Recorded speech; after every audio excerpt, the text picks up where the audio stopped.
Hello, hello, je suis ravie de vous retrouver pour cette guidance Oracle Astro des Capricornes et Ascendant Capricorne pour avril 2025. Le Bélier est toujours en conflit avec le Capricorne. Ça a toujours été comme ça, c'est bien pour ça qu'à une époque, lorsque Uranus était en Bélier et que Pluton était en Capricorne, ces deux mastodontes ont fait beaucoup de dégâts un petit peu partout. On n'a qu'à voir dans le passé, là, les quelques dernières années, tout ce qui s'est passé et ce qui se passe encore. N'oublions pas que le Bélier est dirigé par Mars, qui est le dieu de la guerre. Là, le Soleil vient de rentrer dans le Bélier depuis le 20 mars, et il y sera jusqu'au 19 avril. Il est positionné dans votre maison 4, la maison du foyer, la maison de l'endroit où l'on vit, le foyer, le couple, la famille que l'on a créée, et votre famille, les parents. Donc, ce Soleil va se positionner, va mettre en lumière la maison 4. Mercure va l'accompagner à partir du 17 avril, donc ça sera comme si vous aviez des préoccupations familiales ou des préoccupations par rapport à votre lieu de vie ou votre foyer. Il faut savoir que Neptune vient de quitter le Poisson le 31 mars et il va s'installer le 1er avril, le 31 mars, il s'installe en Bélier. Donc tout le mois d'avril, Neptune sera en Bélier et il y est pour un petit moment. Donc dans votre maison 4, Neptune en Bélier va amener normalement beaucoup d'intuition et on va beaucoup agir par intuition. Et là, dans la maison 4, ce Neptune peut amener quelques soucis ou peut-être aller vous prendre en main certaines problématiques familiales pour les régler parce que vous estimerez que les choses n'avancent pas. Vous aurez peut-être besoin de régler un conflit qui est en instance aussi. Lorsque le Soleil va se déplacer dans le signe du Taureau, ça sera une très très bonne époque pour vous, puisque le Taureau est un signe de terre comme vous. Là, pas de conflit avec le Taureau. Au contraire, en plus, il est positionné dans votre maison 5, maison des amours, maison des enfants, de la procréation, de tout ce qui est créativité et de la chance, de tous les plaisirs aussi. Donc c'est vrai que le Taureau est un signe vénusien qui aime les plaisirs, tous les plaisirs de la vie et de la terre. Uranus est déjà positionné dans cette maison 5, ce qui a pu amener des revirements de situation au niveau de l'amour, une rencontre inespérée ou une situation qui ne bougeait pas, qui a changé de tout au tout. Donc attendez-vous, et c'est surtout les Capricornes du dernier décan, c'est-à-dire ceux qui sont presque Verseau, autour du 17-18 janvier, qui vont être touchés. Nous avons ensuite Jupiter qui est dans le signe du Gémeaux, vous le savez, c'est son année, ça va se terminer le 10 juin, puisqu'ensuite il passera en Cancer. Là, Jupiter est dans votre maison 6, la maison de la santé, la maison du travail quotidien, qui est quelque chose qui est très important pour vous, et des obligations. Jupiter va vous accroître beaucoup votre activité professionnelle. Alors déjà que les Capricornes sont des gros bosseurs en principe, là vous risquez de vous surmener quand même. Il faut juste faire attention quand même à la santé, puisque Jupiter va augmenter, accroître un problème déjà existant. Et il peut l'accroître de façon grand V.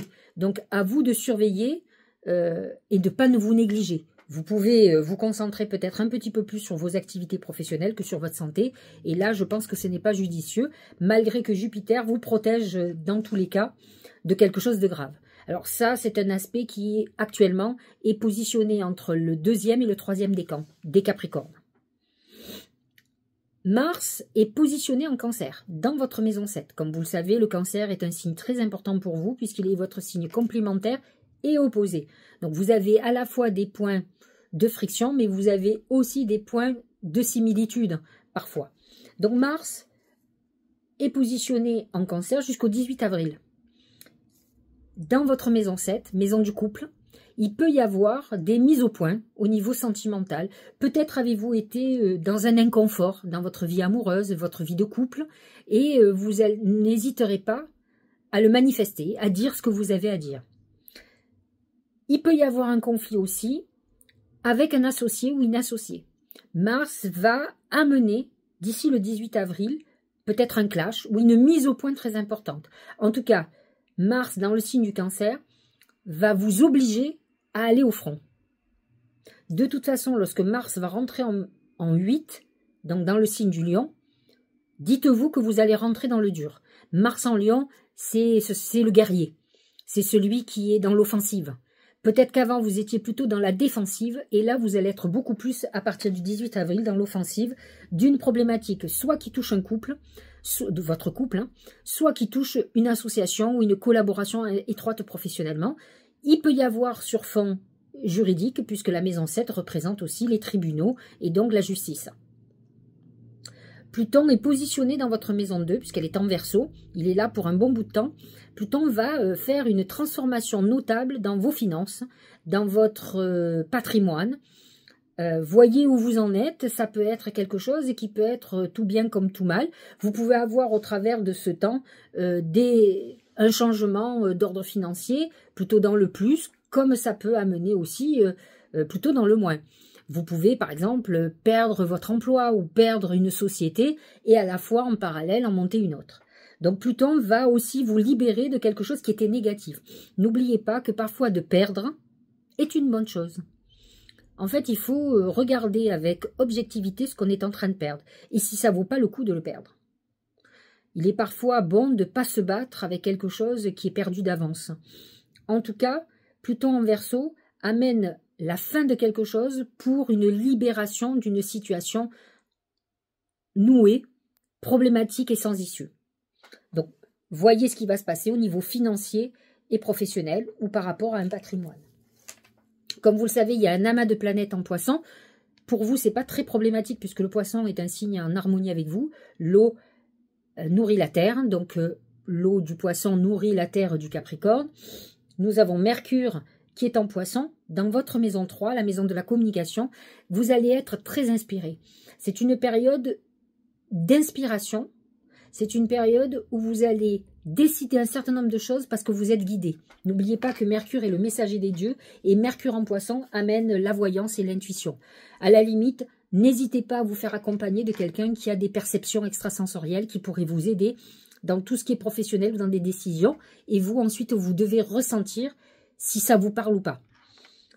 En plus, Mercure va être direct à partir du 8 avril. Ce que je vous conseille, c'est malgré la bonne intuition que vous aurez sur certaines choses, de ne pas trop prendre de décision avant le 8 avril, puisque tant qu'il y a la rétrogradation de Mercure, il n'est pas conseillé de signer des documents. Vénus est dans cette maison 3. C'est une Vénus romantique qui est en Poisson, qui est connectée à l'âme. C'est-à-dire que si vous faites une rencontre, c'est une rencontre d'âme à âme. Vous sentirez que c'est l'homme de votre vie ou la femme de votre vie. Vénus est encore... Alors, Vénus est rétrograde, donc vous pourriez retrouver quelqu'un du passé.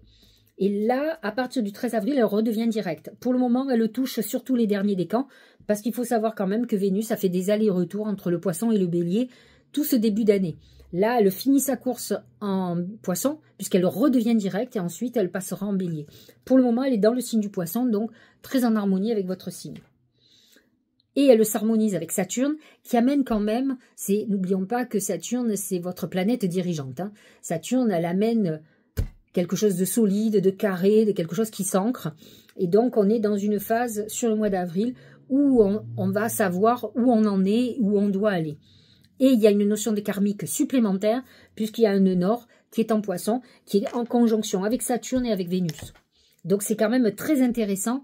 Il y a quand même quelque chose de karmique au niveau de l'affectif et qui va se manifester par un échange, par des discussions, peut-être par des révélations. Et ça va être très intéressant et important. Au niveau des lunes, nouvelle lune en Bélier dans votre maison 4. Je vous l'ai dit, ce n'est pas la meilleure des lunes, mais c'est la lune qui sera marquée par tout ce qui concerne le foyer. Pleine lune, le 13 avril, à 23 degrés de la balance, c'est l'axe 4-10, c'est-à-dire les ambitions se confrontent à la famille. Je vous donne un exemple.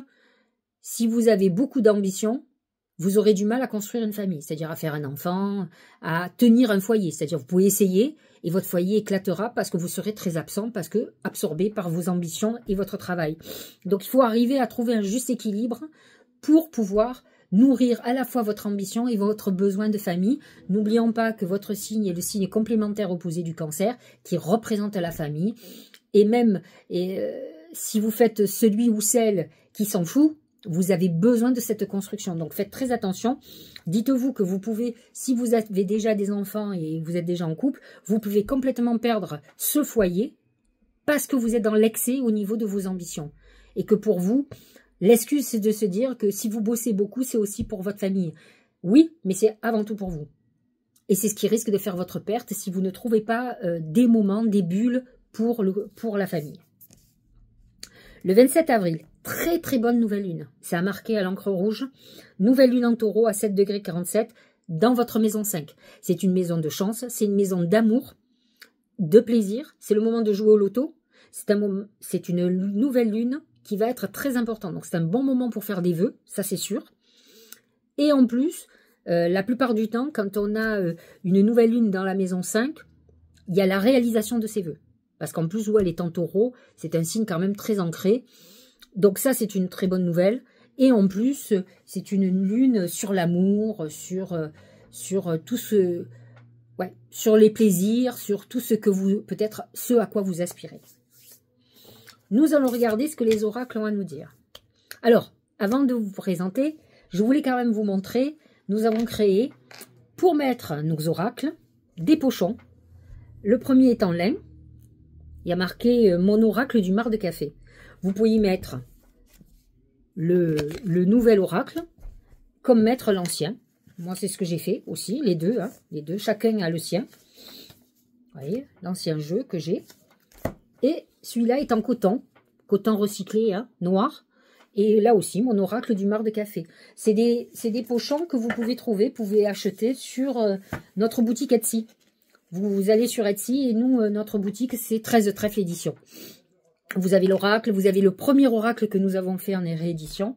Vous pouvez l'acheter en coffret, c'est-à-dire quand je dis coffret, c'est-à-dire l'oracle plus le livre plus un pochon, ou l'oracle plus un pochon. Enfin, vous faites ce que vous voulez, en fait. Vous pouvez prendre que l'oracle ou que le pochon. Tout est possible. Donc voilà, c'était pour vous présenter nos dernières créations que moi j'adore. C'est moi qui les ai choisies et c'est Gibbs qui a créé, comme d'habitude. C'est lui qui fait les créations. En tout cas, je trouve ça mignon pour mettre nos oracles du mar de café. Alors, revenons à nos moutons. Comment va être votre mois? Voilà ce que dit l'oracle. C'est le pont. C'est la période de transition. On est entre le passé et l'avenir. C'est une période hyper importante, la période de transition, parce que vous préparez l'avenir et vous réglez le passé. Vous pouvez être dans une phase transitoire, même par rapport à des projets. Donc, c'est très important que vous chouchoutiez cette période. Ça peut être une période qui vous fasse trépigner, parce que vous avez l'impression que ça avance pas. Et en fait, c'est une maturation pour que les choses s'enclenchent. Donc, ne la négligez pas et arrêtez d'être pressé. Pourtant, les Capricornes, vous êtes dirigés par Saturne, qui est le dieu du temps. C'est Chronos. Donc, vous savez bien que les choses mettent du temps. Je donne toujours l'exemple à mes clientes, quand elles ne comprennent pas, je dis, mais est-ce que si vous plantez une graine ce soir dans votre jardin, est-ce que demain, quand vous vous levez, il y a un arbre? Non.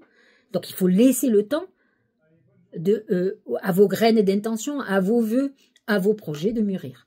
Donc, vous êtes dans cette phase en transitoire. C'est une période où vous sentirez que les choses vont beaucoup plus lentement, mais elles vont lentement parce que vous devez préparer et que vous n'avez certainement pas encore réglé votre passé et qu'il est très important de le régler pour pouvoir mettre un pied vraiment dans l'avenir. On ne peut pas avoir un pied qui est tourné vers le passé et un pied vers l'avenir et avancer. C'est impossible. On est tiraillé entre les deux. Donc, il faut régler le passé pour laisser libre cours à l'avenir. Professionnellement et financièrement. C'est la balance. La balance représente la recherche de l'équilibre. Vous pouvez avoir un déséquilibre actuellement, par exemple dans vos finances, comme vous pouvez avoir un déséquilibre dans votre vie professionnelle. Peut-être êtes-vous en conflit avec un associé, avec un patron, avec des collègues de travail. Dans tous les cas, il y a des chances que ça se finisse en justice. Ou en tout cas, au minimum, il y aura intervention d'avocats, de loi, parce que c'est annoncé. De toute manière aussi, n'oubliez pas que dans un fond positif, la balance représente les contrats. Vous êtes dans une période où vous avez signé beaucoup de papiers officiels, vous avez affaire à tout ce qui est loi, vous êtes dans une période intéressante au niveau de réalisation de toute façon. Au niveau amour, regardez, c'est la bague, c'est l'engagement. On est dans la phase où on va s'engager avec quelqu'un, c'est-à-dire qu'on peut avoir rencontré ou être avec quelqu'un avec qui on a envie de se projeter en avenir, comme vous pouvez être en couple depuis un certain temps et vouloir aussi vous désengager, comme vous pouvez complètement confirmer votre engagement. On est dans le symbole de l'engagement ou du désengagement en fonction des événements que vous avez. De toute façon, on est quand même très positif, c'est-à-dire que si vous êtes en phase de désengagement, vous pouvez être en phase de divorce, vous venez ou vous allez rencontrer quelqu'un avec qui vous allez vous engager. Vous êtes dans une période de stabilité, parce que ça, c'est annoncé aussi. Au niveau santé, c'est l'araignée. L'araignée, ce sont les tourments psychologiques. Vous êtes dans une période où vous réfléchissez trop, et le Capricorne a tendance, alors d'abord, à buter sur des choses, avec certitude, comme s'il savait, alors qu'il se trompe la plupart du temps. Et surtout, il tourne en boucle. Il n'arrête pas de ruminer, de réfléchir, de gamberger. Et en fait, il faut lâcher prise, prendre du recul, réfléchir calmement. Donc attention à votre mental, ça peut cacher des dépressions, ça peut être très compliqué pour vous en ce moment. J'ai demandé à mes guides comment la chance allait se manifester. C'est la clé. La clé représente les solutions à vos problèmes. Donc il y a une solution qui arrive sur vos problèmes qui vont vous ouvrir toutes les portes, parce que la clé ouvre les portes. Donc vous avez aussi des opportunités nouvelles qui vont être des solutions ou une solution à vos problèmes. Mais dans tous les cas, la solution arrive ce mois-ci. Alors, voyons ce que dit le Tao. Le joyeux, c'est plutôt très positif, hein, bonheur, ravissement, interaction, bonne volonté, franche communication, persuasion amicale, expression de soi. Vous allez avoir des échanges plutôt agréables, vous allez plutôt séduire, vous êtes dans une période plutôt avec un bon mood, vous voyez, une bonne vibration, on est dans quelque chose plutôt positif. La mât de planète en poisson va faire que vous allez être très intuitif et intuitive, et Mercure en poisson va vous aider à la communication. Parce que vous saurez exactement ce qu'il faut dire, vous adapterez aux personnes. Les poissons s'adaptent à tout, ils sont malléables. Hein. Regardez, les aides, c'est les guides ça. Quoi que vous entrepreniez, des aides invisibles vous soutiennent. C'est ce que je vous disais, Mercure en maison 3 en poisson, vous êtes guidé. C'est quoi l'intuition? C'est une connexion aux personnes défuntes, vos grands-parents, vos parents, s'ils sont morts, grand-mère, etc. Et à vos anges gardiens, c'est-à-dire, je sais pas moi, l'archange Michael, peu importe qui vous priez, Jésus, la Vierge, ou tout autre guide dans une autre religion. En tout cas, les anges vous accompagnent, c'est ce qu'on vous dit. On vous dit que vous êtes connectés, et c'est vrai que l'amas de planètes en poisson et Mercure en particulier sont révélateurs de cette guidance. Regardez, ça continue, les lumineuses facultés. Accueillir la puissance de vos facultés inconscientes vous ouvre à une réalité extraordinaire. Ce qui manque au Capricorne, c'est-à-dire, voilà, il est déterminé. C'est un gros bosseur, mais il manque parfois de confiance dans son intuition. En tout cas, il ne l'écoute pas. Il l'a, mais son côté pragmatique et parfois négatif prend souvent le dessus. Quel dommage. Avec les capacités que vous avez, parce que vous savez, les Capricornes ne s'engagent dans rien si ça ne va pas marcher. Ils prennent toutes les garanties pour que ça marche. Autrement, ils ne dépensent pas d'énergie dans quoi que ce soit s'ils ne sentent pas le truc. Vous comprenez? Il faut qu'ils le sentent. Donc, quand vous dites « il faut qu'ils le sentent », ça veut dire qu'ils vivent ressenti. Sauf qu'ils ont tellement de la négativité, ils ont toujours peur de perdre, ils ont peur de l'échec, que d'un coup, ils balayent cette intuition. Donc, les lumineuses facultés, on vous dit que vous avez des facultés extraordinaires d'intuition. C'est un outil extraordinaire. C'est-à-dire votre analyse, votre persévérance, votre détermination et votre pragmatisme va faire des miracles avec votre intuition. Quand on a les deux, mais on ne peut que réussir. Donc, il faut que vous arriviez à canaliser ça. En tout cas, de plus vous faire manipuler par vos mauvaises pensées, par vos peurs, vos doutes, votre manque de confiance qui vous balance à droite, à gauche. Quand c'est comme ça, lâchez prise, arrêtez de réfléchir, allez faire une sieste, faites ce que vous voulez. Allez faire un tennis, un peu de sport. Ça va vous libérer la tête et après, vous verrez ce que vous ressentez. Mère. Assouvis ton besoin de maternage et d'enveloppement maternel en te louvant dans l'herbe fraîche et caressante de notre mère universelle. C'est la terre. D'autant plus que vous êtes un signe de terre. Ressens l'apaisement et son amour inconditionnel traverser ton cœur. En fait, ce qu'on vous dit, c'est que vous pouvez être dans une période, surtout si vous êtes une femme, mais vous pouvez le faire aussi si vous êtes un homme, vous pouvez être dans une période où vous voulez un enfant. Ou peut-être vous êtes en réflexion pour enfanter ou pas. Tout dépend de l'âge que vous avez. Ce que vous dit l'oracle vous dit, si tu as une problématique avec ça, reconnecte-toi à la terre, qui est ta mère. C'est notre mère à tous. C'est elle qui nous a engendrés. Vous comprenez? On est sur une terre magique, hein, qui est pleine de vibrations, et nous appartenons à la terre et pas l'inverse, par contre. Donc c'est vrai que de se reconnecter à l'essentiel, à la terre, partez faire un stage, quelque chose en pleine nature, faites de la méditation et reconnectez-vous à la terre, et vous aurez elle vous répondra. Posez-lui vos questions et elle vous répondra.